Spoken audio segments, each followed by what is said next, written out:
Brighton's finest. Juice 107.2. Well, how long have you had these songs? Because I can imagine a lot of your fans that have seen you play your incredible live shows will recognise them from past sets. Yeah, we've had quite a few songs in set have been there. Like songs like Live for the Moment have been pretty much there since we started writing his own stuff. Like they were the first songs. Chasing Shadows is like another old one. Songs like Will You Be There are like fairly new. And then there's a song called Motions, which were like, it sounded completely different, and that was like a fairly old song, but when we were recording the album, that song changed into a completely different song, but we just kept the title and kept some of the lyrics and stuff. Yeah. So that's the newest by far. That got wrote whilst we were recording the album. So. Oh, that's cool. Where did you record the album? At Rockfield in Wales. Oh, wow, that must have been pretty awesome. Well, yeah. It's got a lot of history, that place. And it's a good studio as well, like, besides like its history and how many bands have been there and stuff. It's a good studio to go to. Like, there's some good vibes, some good equipment down there as well, and an echo chamber and stuff. So, is it a live-in place as well? Yeah, it's residential. So we went down for like 3 weeks just before Christmas, and then like where you sleep's like a 10-second walk to where you're actually recording and stuff. So you find yourself staying till like early hours of the morning. You do it old school style with like a bottle of rum and that. Big time, yeah. Yeah. It must be weird though, because recording the album is going to be pretty much the most important thing you guys have done in your music career. But still, it must be extremely exciting and just a bit surreal. It is. It's like you say, it's probably the most important thing up to this point, because this is where you make your mark, and like people become aware of you, like who didn't know you before. Bringing an album out, it's like a big thing, and surprising how many people who have never heard of you that suddenly see your album, and like I say, it's making your mark and setting your stall out for what you sound like and what you're all about. So yeah, it is exciting. It's just an exciting time. And I guess you kind of almost going full circle, naming the album "Live for the Moment," which was a demo that came out in 2014.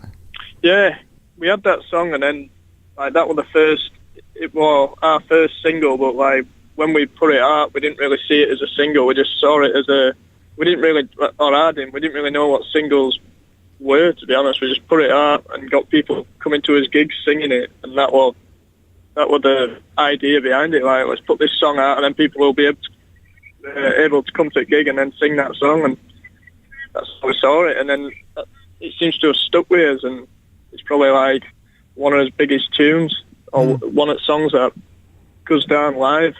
And can you tell me a bit about the song and why you decided to have it as the album title? Because it's quite it's a strong title. Yeah, it's an old song. It was wrote like I said earlier, like one of the first tunes we wrote.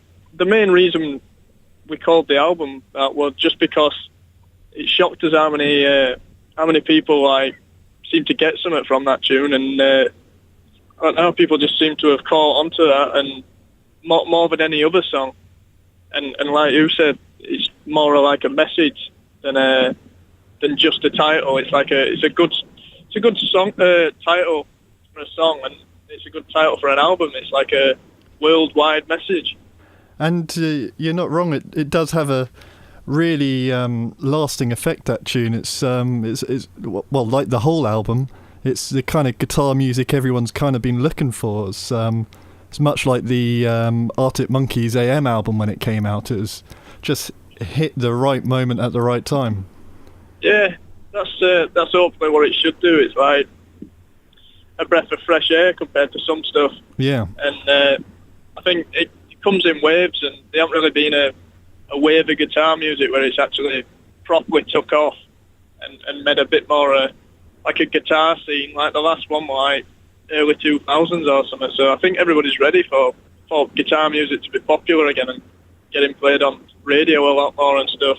your style is very guitar rocky indie music. Like what stuff were you guys listening to when growing up, and what were your influences for this kind of sound?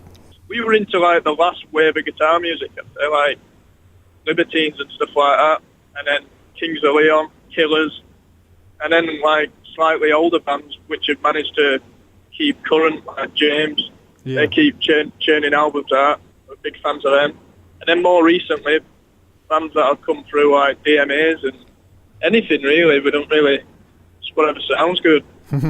You're from Bolton, and I guess the rest of the band is as well? Yep. Were you going to gigs together when you're living there? You still based there?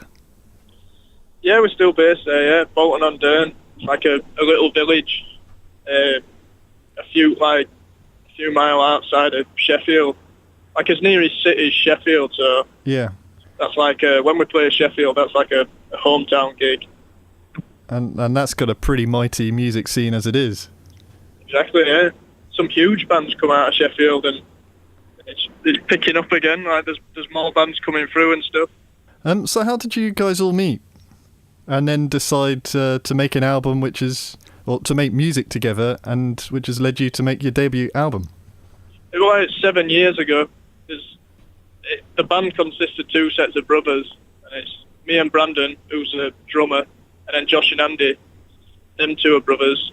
They moved next door to mine and Brandon's grandparents. We just started playing football and stuff, and just naturally became mates. And then me and Brandon were already like messing around with our instruments because we hadn't had them long.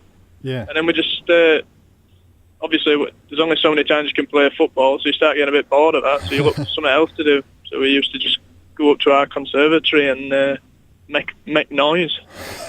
And then before you know it, we were just doing gigs and stuff, and then slowly started writing his own songs. Just happened like that. Wow. So it's quite organic. I guess it kind of took pace before you could even get a grasp on it.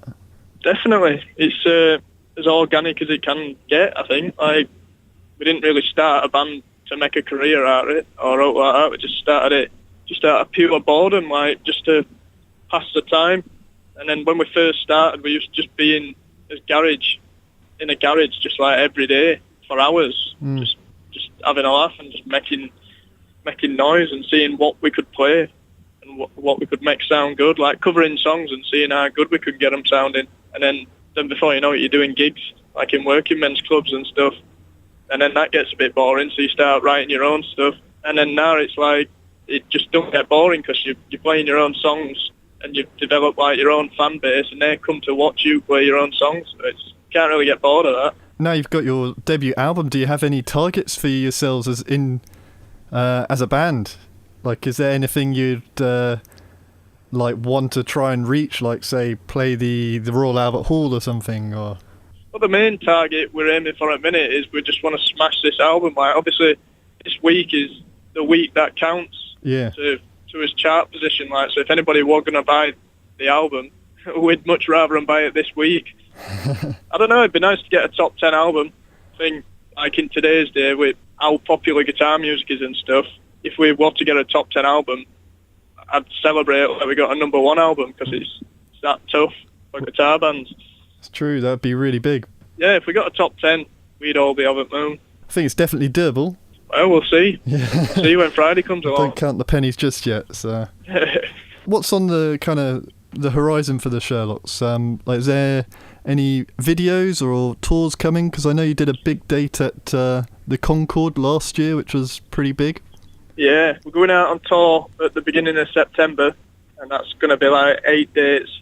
A lot less gigs than the last tour, but they're a lot bigger, so that's the plan. And then hopefully towards the end of the year, we'll be going into Europe and possibly America and stuff like that. Brighton's finest, Juice 107.2.